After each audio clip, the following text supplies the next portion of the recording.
Rating ng mga bagay na ewan ko ba kung bakit lagi kong nawawala. Hindi ko alam kung katangahan ba ito o sadyang marami lang malilikot ang kamay sa paligid ko. Charis!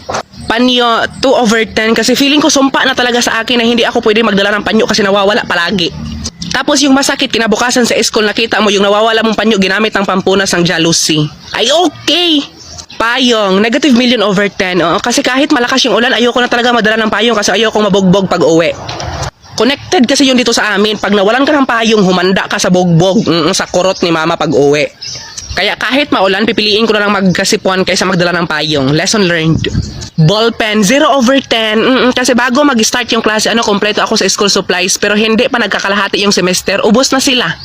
Sa mga manghihiram naman dyan ng ballpen, pakibalik naman. Oo, hindi yung kapag kukunin na namin kayo pagalit. Respeto naman, kahit konti lang.